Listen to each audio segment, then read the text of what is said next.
Welcome in, everybody, to the First Call podcast. Jeremy Plonk and Jeff Siegel on a massive weekend. It's the first racing tour at Santa Anita. It's Santa Anita Handicap. We're going to wear big caps around actually at the big cap, Jeff. Maybe you can get yourself fitted for one of those.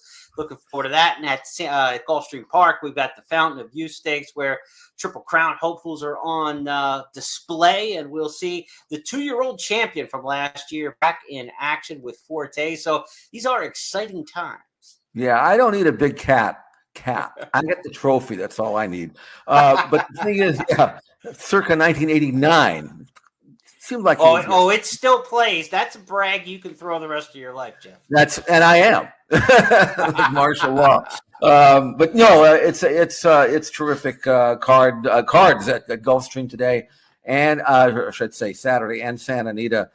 Many stakes, but they're competitive. Sometimes you get these stakes races and they're 3 to 5. And we got a couple of short price horses that probably we won't be able to beat. But the racing is terrific and the gambling is good, and can't wait for Saturday. Let's look at the lineup for the stakes races. We're going to handicap here on the podcast 4 each. We do 8 every Friday for you on the First Call podcast. The Here Comes the Bride, the Gulfstream Park Mile, Devona Dale, and Fountain of Youth will be races 9, 10, 12, and 14 from Gulfstream Park. At Santa Anita, the 4 big stakes, race number 5, the Buena Vista, followed up by the San Felipe in race 6, the 11th, the Kilroe Mile, grade 1 there on the grass, and the 12th, the big one, the Santa Anita Handicap, grade 1, 600,000, big money on the line, Santa Anita Handicap. So huge day of racing. We're going to handicap those 8 races. There is much more going on across both properties. We've got live racing on CNBC from 4 to 6 p.m. with the national telecast. Look forward to that if you're watching from home. We've got the huge $3,000 ultimate betting challenge. The championship is coming up on Saturday. It's all the races from Gulfstream. It's all the races from Santa Anita. You can play on track. But if you're playing from home, ExpressBet is your exclusive home of the Ultimate Betting Championship. Be sure to get involved in that tournament. There's one more chance today for a $300 tournament on Friday as we record our podcast to qualify for the $3,000 tournament on Saturday. So try to get involved there. Play today in the feeder at Gulfstream Park, and then tomorrow, the big one, the Ultimate Betting Challenge, the Championship Handicapping Tournament, one of the biggest handicapping tournaments of the entire year coming up tomorrow. For those of you, I believe the National Handicapping Championship is amongst us as well. So some of those players in Las Vegas playing for some big money as well. Good luck to you. Many of them qualified from tournaments here with First and ExpressBet. So look forward to those folks having success in the National Handicapping Championship with the NTRA group in Las Vegas. Jeff, let's get handicapping on the Saturday program at Gulfstream Park. Let's start with the Here Comes the Bride Stakes. It's race number 9, a mile on the turf in this one, $200,000. As is the case with most of these stakes, we've got a big field to sort out. Yeah, it's a tough race. It's a grass grab bag going a mile. I'm going to take a flyer on a 12-1 shot.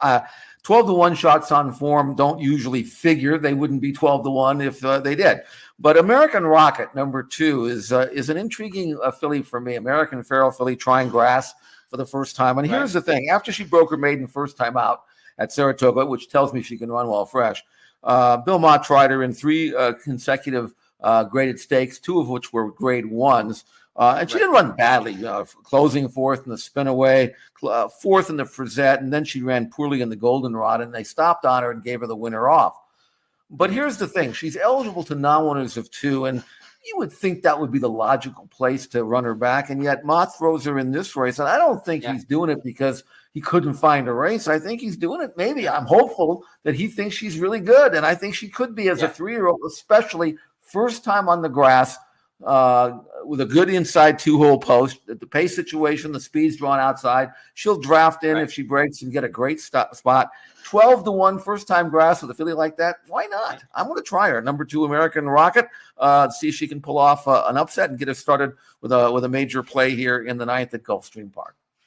And we've seen these Frank Fletcher-owned horses for Mott show up a lot at Oaklawn in stakes races. So there were places for her to go and run. Mm-hmm. The fact that she's here is pretty darn interesting. She'll have Cairo Consort to beat the winner of the Swedish Chant, the Ginger Brew, looking for her 3rd stakes win of the meet. But you've got Bill Mott in your corner. It's been a good winner at Gulfstream Park. Of course, Pegasus World Cup winner with Art Collector, came back and won the Holy Bull, ran 1-2 in the Holy Bull, and has both those horses in the Fountain of Youth later today. So it's already been a good meet for Mott. Let's see if he just can't add another layer for your handicapping there with American Wildcat. Race number 10 is the Gulfstream Park Mile. It's our Express Bet race of the week. I wrote this one up for Express Bet. You can get my detailed written analysis of this race in the email newsletter sent out each week by Express Bet and First Bet, or go to the blog sections of either website and you can get my write-up in here. Jeff, I understand Charge is the horse to beat in here. He's obviously the one. He's coming off a win in a Lounce Company. Is it Charge It, or are you going to try to dive somewhere else? I really don't think that I'm going to be interested in trying to beat Charge It. You may have a different opinion, but this is a horse that came back running or in a 102 buyer number. I don't know if he was quite cranked up, but I think he's going to run better even in this race than he did in the allowance. You can see him breezing the outside. He's under a stout hold. He looks like a sharp, happy colt. This work was just about a little over a week ago, and he really wants to get it on. I think that allowance win probably woke him up a little bit. I mean, he went in 49. He could have gone in 46. And I think that this is a colt that obviously is, very effective at a one-turn mile. The last time he ran a one-turn mile, he won by 23 lengths in the Dwyer. So I think the trip is going to be fine.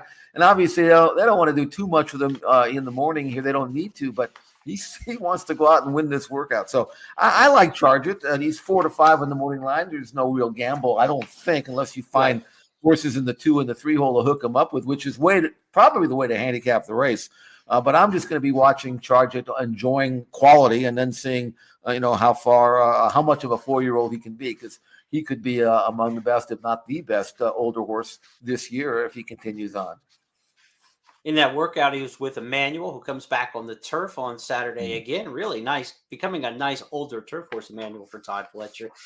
Look, I got a little probably greedy here, but I think Nitrous Channel has a chance, because I think if you're going to be charging, he's not going to fire, right? You got to hope he doesn't fire.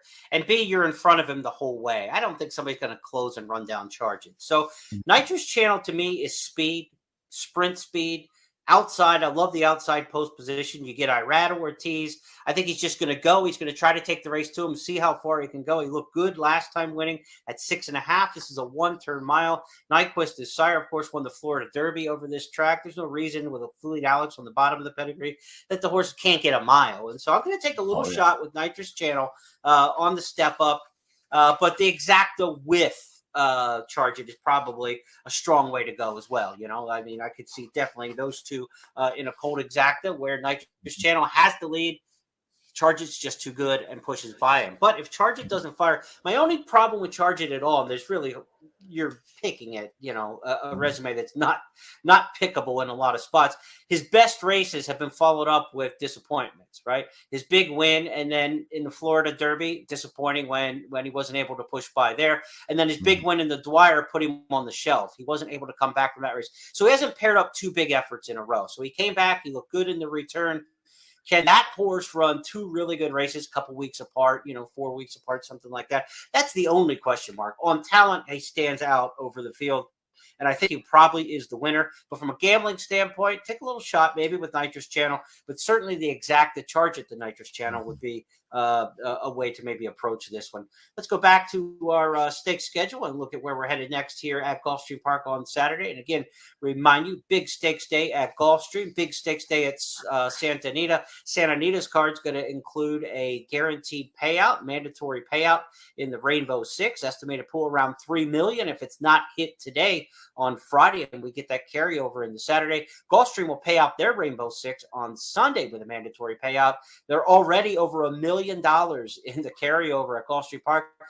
Track officials expect $8 million of new money to be bet into the Rainbow Six on Sunday if it can carry to that point. It's got to get by 2 more days. We'll see if it does. The Devona Dale next up on the stakes schedule, Jeff, race number 12. These 3-year-old fillies in the Devona Dale working towards the Gulfstream Park Oaks on Florida Derby Day, but maybe bigger aspirations towards the Kentucky Oaks on the first Friday in May. Devona Dale for $200,000, grade 2. It's a one-turn mile like we just saw with the Gulfstream mile. Who do you like amongst these 3-year-old fillies? Hard not to like Red Carpet Ready. She's undefeated in 3 starts. I gave $180,000 for her as a yearling at Saratoga, which is a lot of money for an Oscar performance. Yeah. Usually you're not going to spend that kind of money for a horse by a sire who was strictly a grass horse and who hadn't had any runners at the time. But Red Carpet Ready must be one heck of a great looking filly to bring that kind of money. And she has verified it in the afternoon, Jeremy. Yes. Won her debut by 10. How'd you like to say, hey, I got a horse I think can really run. Her name is Red Carpet Ready. She's running in a maiden race and she's going to be 35-1. I think I might have listened. Next time you got that kind of info, hey, pass it along a little bit. Anyway, she came back after that race and she was 7-1, won again. She wasn't even favored in her last start. She won that. Yeah. And I thought her win in the Forward Gal, Jeremy, was really good. I loved the way she pressed the pace and then kicked on with it. She's one of these fillies who's got speed and can give you a second move, and she did that in the Forward Gal.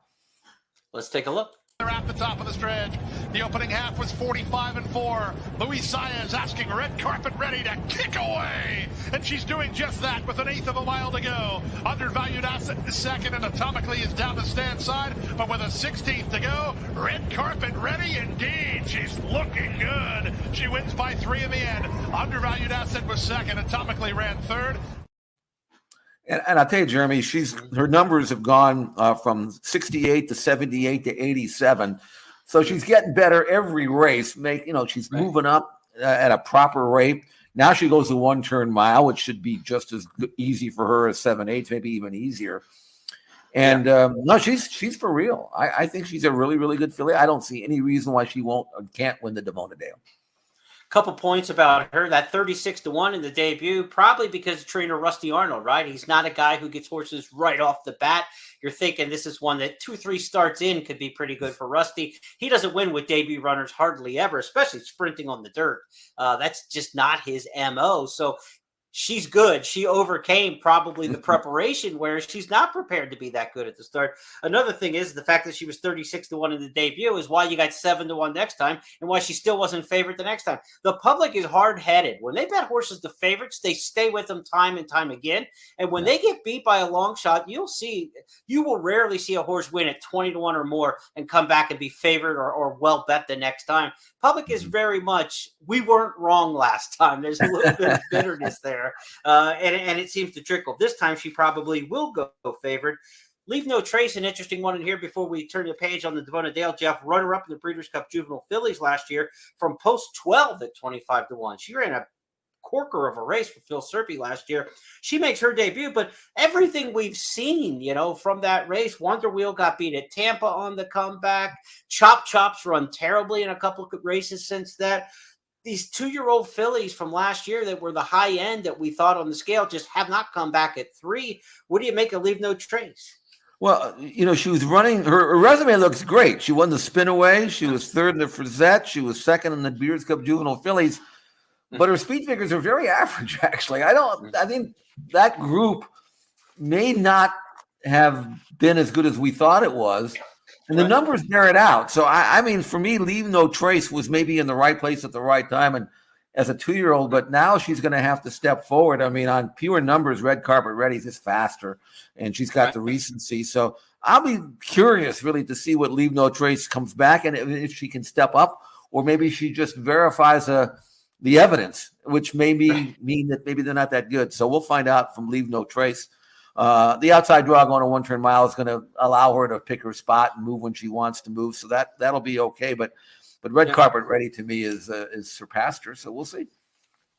Good weekend for the 3-year-old fillies. If you're trying to find your Oaks filly, you've got this race at Gulfstream and Santa Anita has the Santa Isabel this weekend as well. So a good one for the 3-year-old fillies. But it's about the 3-year-old colts this time of year. I think we're safe in saying as everybody gears up towards the Triple Crown. The prep races, we got 50-point preps at Santa Anita and at Gulfstream. And that's where we're headed next at Gulfstream Park as the first racing tour rolls in for the Fountain of Youth Stakes. We've got a field of 10. Last year's 2-year-old champion Forte on the comeback. Blazing Sevens, winner of the Champagne last year, also on the comeback. And then you got some horses who have done some stuff at this meet, right? You've got Rocket Can, who won the Holy Bull Stakes last time out for Bill Mott, beating the stablemate Shadow Dragon. You've got General Jim stepping up off a win in the Swale. You've got a horse I'm interested in, Madge, the 7, coming off a big win on the career debut on the undercard for Pegasus World Cup Day, winning a maiden special in there. So a good-looking crew for this year's Fountain of Youth. And, Jeff, it's all about Forte in terms of starting your evaluation of this race. Last year's 2-year-old champ has a series of 6 workouts, and XBTV's caught most of them down at Palm Beach Downs. Here's the most recent. Tell us what you're seeing out of the champ. I wasn't that crazy about his previous work, but this was much better. And, he's eager here. He's easy, he's breezing, going to meet the stablemate. This was good work. I still don't know if he's 100% cranked up. In fact, I'm pretty sure he's not, because why would you want him? This is just his first of 2 leading into the Derby. But, I mean, he's doing what he's asked. We know he can run well fresh because he won his debut by almost 8 lengths. He probably isn't the kind of colt you need to hone on or anything like that. And so I think he's ready enough to win, especially in a race like this where, other than Madge, who we don't know how good he might be, he certainly made a very favorable impression in his racing debut and has maybe much more to give. But other than that, and maybe Blazing Sevens, who on numbers is pretty good, but other than those 2, I'm not seeing much in here, quite frankly. I mean, I see some nice colts that have done well. I read where one speed figure system had the Holy Bull as the lowest rated Holy Bull in 30 years in terms of numbers and speed figures. So, I mean, I don't know how good those horses are. So I'm looking forward to see Forte run for Pletcher. I think he's, fit enough to win. And then Madge, the Gustavo Delgado colt, who looked so good breaking his maiden first time out, going 7/8. We'll see how good he might be. Other than that, I'm not seeing it. So I'm going to look at them both and then try to evaluate them after the race and then figure out, just where they belong on the pecking order among Derby possibilities. Now, the key for the Holy Bull and the Fountain of Youth is the 1/16 distance at Gulfstream. So a short run to the first turn. They use the 16th pole finish line. It's only an 890-foot stretch when they use the whole thing at Gulfstream. It's a short stretch there. When they cut this up, we're looking at like 600 feet for the stretch run. A deep closer is kind of disadvantaged in this situation. So Forte isn't a deep closer, but he is going to be coming from the back of the pack. So in my estimation, if you're going to beat Forte, it's going to be with a speed horse, right? Mm-hmm. If this race goes to where a closer can outfinish everybody with the short stretch, that will be Forte, right? So I think if you're going to try to beat him, you try to do it in the front. That's why I went with Madge. I'm going to give him a shot on the front end. He's going to get a short run in the first turn, short stretch run, and maybe desperate enough to hold on. And this could be, a talented colt. I also like that he won on Pegasus World Cup Day, where you've got a lot of hullabaloo going on, a lot of hustle and bustle at the track. First time starter to do it on a day like that. I think that's an impressive, even though it was earlier in the card. That's going to set him up a little bit, I think, for a day like this, where you're going to have another big crowd at Gulfstream for the Fountain Youth. The paddock's going to be packed, and there's going to be a lot of excitement going on. So even though the horse only has the one career start, at least he came on Pegasus Day, which is going to simulate a little bit what he's going to see. But certainly early in the card on Pegasus Day, it's not going to be the same as the excitement for the Fountain of Youth when we get to the end of the day, race number 14. So he's going to have to grow up quickly, but I give Madge a chance to do it in there. And Jeff, you'll know this because an LA guy, but one of my favorite calls of all time in any NBA game. Lakers Celtics, Chick Hearn, Magic Johnson's just dribbling the ball around like as the clock's ticking down, and he's at the foul line. And Chick Hearn famously says, "You got to do something with it, Madge." That was his call before the junior skyhook that beat the Celtics there. So every time I see the name, I remember Madge, that. Yeah, for sure. And anytime beating the Celtics back then was good times too. Yes, it always was. Hey, by the way, if you're in the paddock and you're talking to the jock, Castellano, you tell him, look, I don't want you grabbing this horse leaving the gate. You go. You go. Now, if Legacy Isle is inside, he's got speed, they're taking the blinkers off, maybe they'll send him, maybe they're not. But if they don't send him, I want you 2 in front before they hit the clubhouse turn. You know? And if he does that, then your scenario has a very good chance of playing out. Yep, and that's what we're looking for. But yeah, do not try to rate him.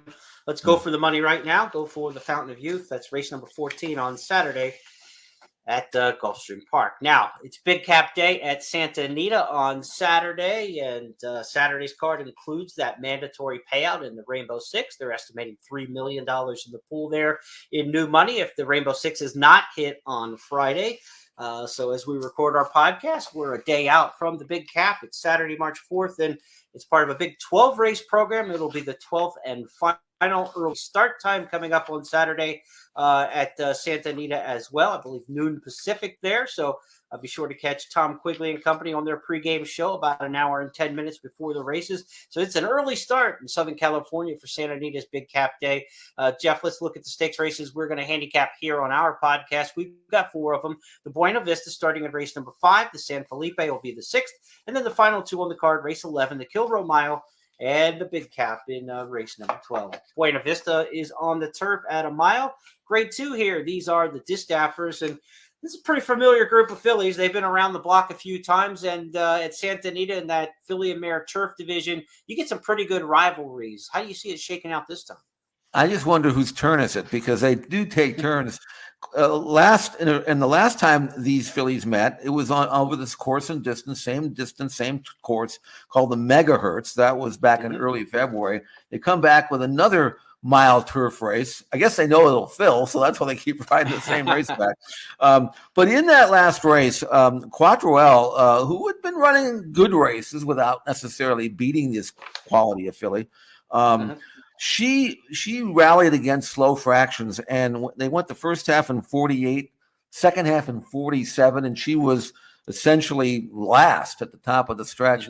And the acceleration, the turn of foot that she showed, really was visually very impressive. And I wonder if she can do that again, because if she runs back to the Megahertz, this race figures to have a little bit more speed, but I don't think it matters. I think she can quicken, and I loved her last win, and I don't know why she couldn't win again. Let's go to Frank Miramati's call of the Megahertz. You can see it for yourself. School Dance in pursuit. Oakhurst will go widest of all. Closing remarks, looking for a seam. Nadet is down at the rail. They're a furlong from the finish. Baystorm, one silk stocking. Here's Quattroel in the red, absolutely motoring, finding a spot 1 from the rail, and Quattroel has taken the lead close to home. What a ride from Hector Barrios as Quattroel wins the Megahertz. Jeff, she had to go 4/5 of a second, if not a full second faster than the rest of these, the final 1/8 of a mile, because she made up 4 and won by full length. I mean, that was a really impressive turn of foot that you mentioned.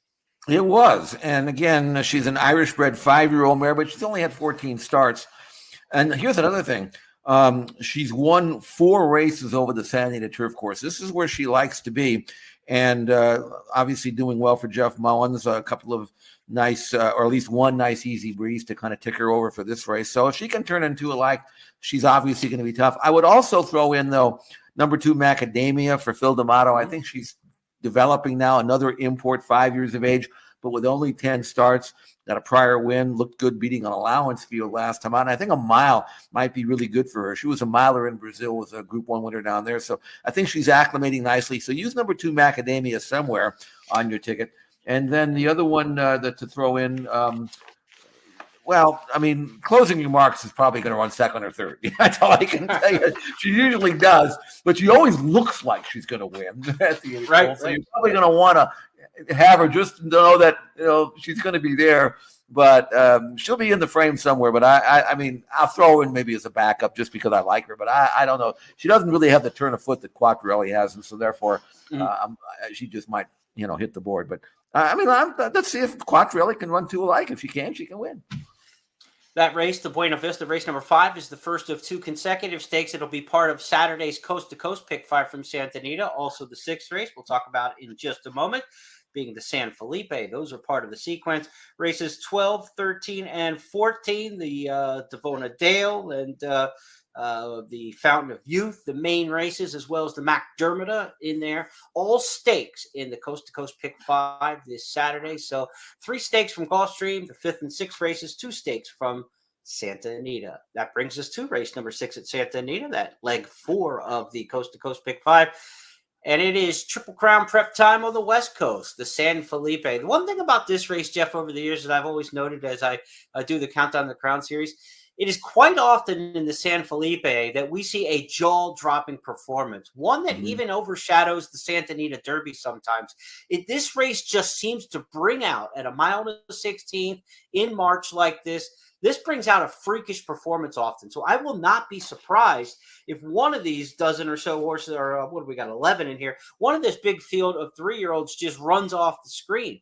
I just don't know which one it is at this point. This is a tough race from a handicapping standpoint. Well, it could be Hijazi. I mean, they gave $3.5 million for him in the 2-year-old sale, and he's very, very fast. Now, my only concern with him, though, Jeremy, is even though I think he'll probably be most committed to the lead. In fact, I'm sure he will be, based on the way Richard Mandela has been training Go Rocket Ride, breaking him off behind horses and trying to let him finish, is whether Hijazi, even though he is by Bernardini, whether he really wants to run far. Now, a mile and 16th, I mean, you should be able to do that on one breath. We're not talking about a mile and a quarter here. I loved his maiden win. It was a confidence-building win, but it was a fast win. Worcester, who was second, is going to go to Dubai. Might be worth a gamble in the UAE Derby coming up, so keep that in mind. That's a pretty good colt that he beat. But his one prior 2-turn race in the American Pharoah, he was found wanting a distant third, a fading third. And he's not the kind of horse, Jeremy, that I think you want to grab. I mean, the temptation is to try to slow him down the first part. Right. And I don't think he wants that. So he's going to bust out there and go. I'm pretty sure that's the way Mike Smith will ride him. Then you got Go Rocket Ride, who's outside him, who'll probably try to stalk. And he's been trained to do that, but he's not happy doing that. He wants to get it on. The first time out they ran him, he ran him from the inside draw going short, and they sent him hard. They wanted to win with him, and he did. Now they're going to try to take him back. I don't know if that's in the cards for him. So I'm looking at a fast pace. And if that's the case, there's a couple colts in here that I think could wear them down. Number 3, Practical Move, who actually won the Los Al Futurity. I don't think he beat a whole lot that day, although the 4th horse in that race came back and won the 2,000 guineas in Dubai for whatever that's worth. But Practical Move has really trained well since that race. He's progressing nicely for Tim Yakteen, and he's learned to switch off and kick on with it, so he's going to be in the second flight. And then Skinner. It's number 10 on the program. Broke his maiden last time out with a 95 Byron number. Did it with his ears up, and he's come back and trained really well. He's the kind of colt that you don't want to do too much with him in the morning. You want him to relax. He's working in 101 here. Quite frankly, it looks like a 103 and change. He's just kind of getting over the ground nicely. Never really asked at all. Again, by himself. Didn't want too much with him after the highly rated win that he had February 12th.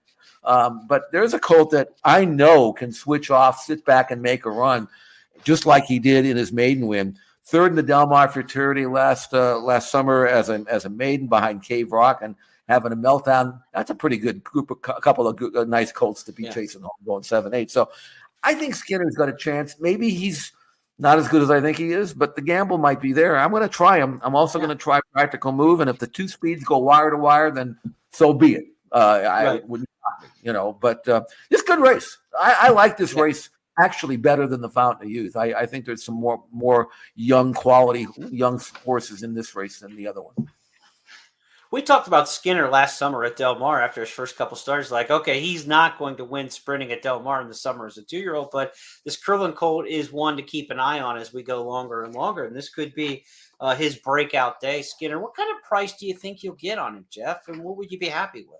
Well, I think he's 5-1 in the morning line, if I'm not mistaken. I could be wrong about that. Maybe not. But I'd want more, I can tell you. But that's just, 6, 7 to 1, something like that. I don't know. I mean, there are horses in here who are going to take money. There's no question about that. I don't think he could possibly be any shorter than 4th choice. And I do think Hijazi will take money and Practical Move and even Mandela's horse, Go Rocket Ride. Those horses have to take money. And Skinner coming off a maiden win, and if you look at his company lines, he got beat 28 lengths in the American Pharoah. If you think he's good enough and you look at that line, you might say, maybe not, And I'm going to gamble that maybe that he is. But he's going to need help up front.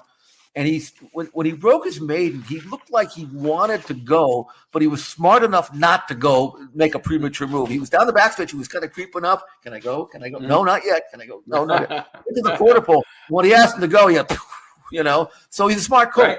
And I don't think he'll be hard to rate here. And I think that the way Victor will probably ride him is to say, look, let those others bust out there. I'll do my work from the quarter pole to the wire, and we'll see how good this colt can be. Let's go next to the Kilroe Mile. 1 mile on the grass, as you'd expect. Frank Kilroe Mile worth $500,000. Grade 1 here. And this is a race where I was playing around with some long shots, Jeff, and I thought the sprinter in here, Air Force Red, was kind of interesting. I think this horse is going to be fast early.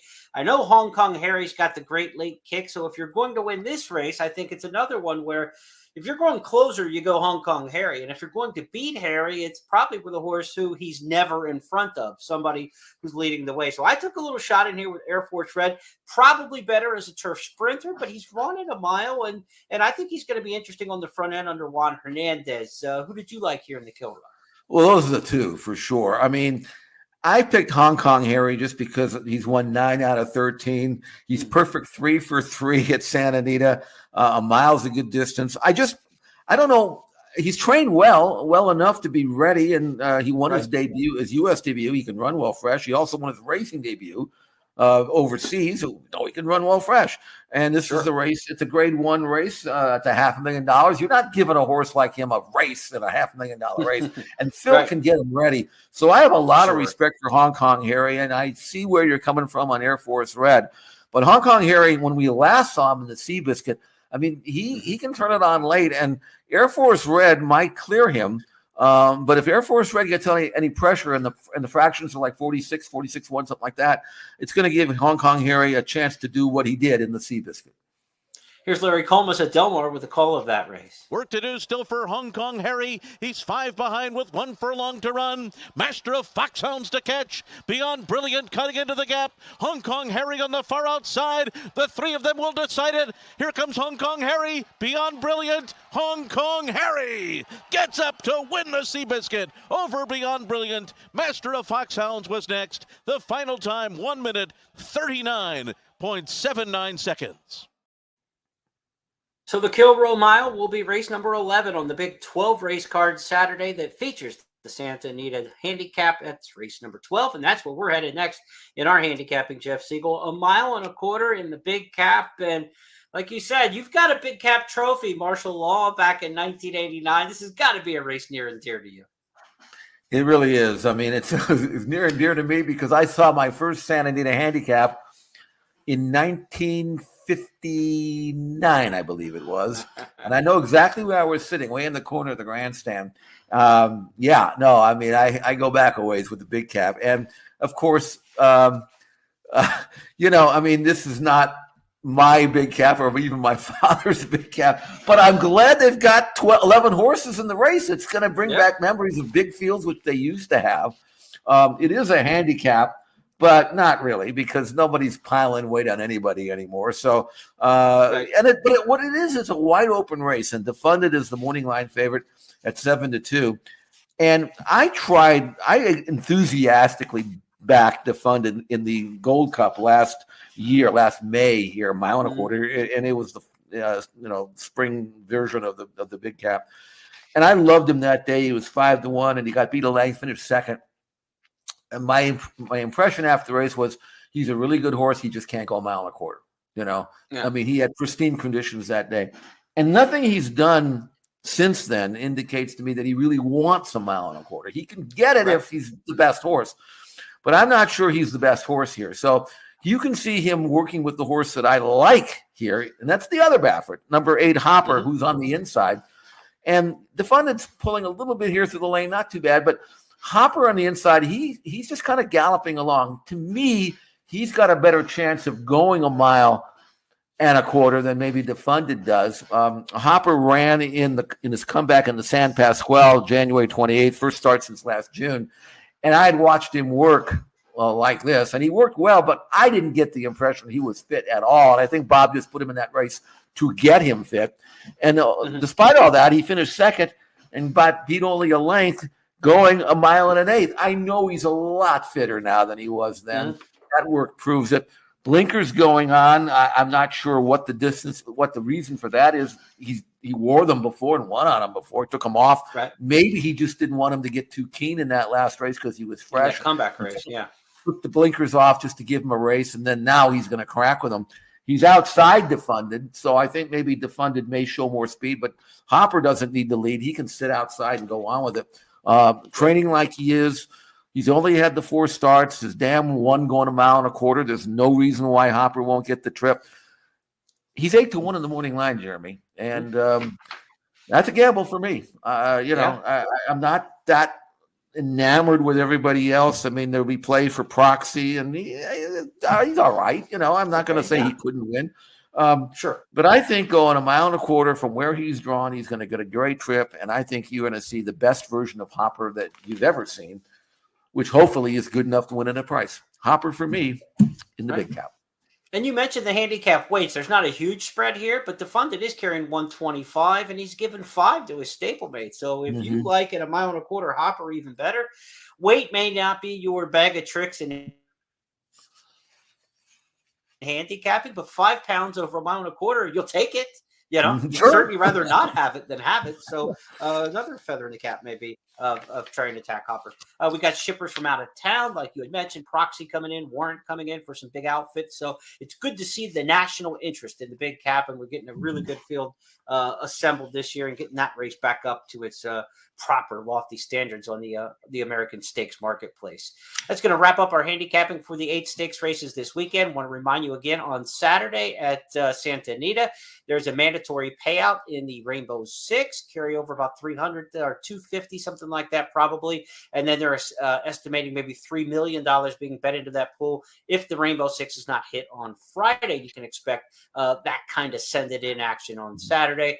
As for Gulfstream Park, of course, it's Fountain of Youth Day on Saturday with the first racing tour, but Sunday they will give away the mandatory pot in the Rainbow 6 there. Already more than $1 million in the carryover at Gulfstream, so it's got to carry Friday and Saturday to get the Sunday's blockbuster.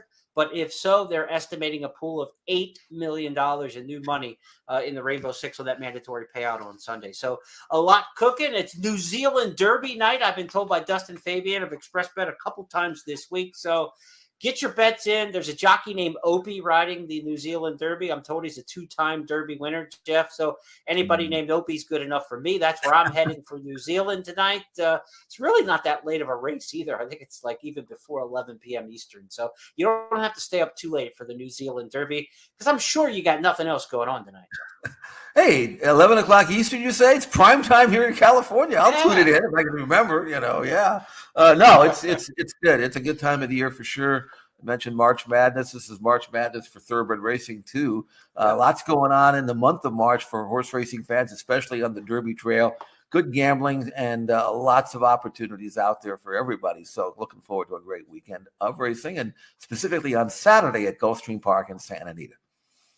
For more handicapping, be sure to go to the blog section at expressbet.com and at news.first.com. Jeff, John White, all of our handicappers across the First family sending it in this weekend to help you have a big first racing tour on Saturday. On behalf of everybody with First Bet and Express Bet, my partner Jeff Siegel, I'm Jeremy Plonk. Have a great weekend. We'll talk to you on Tuesday when we come back to make it all official on It's Official.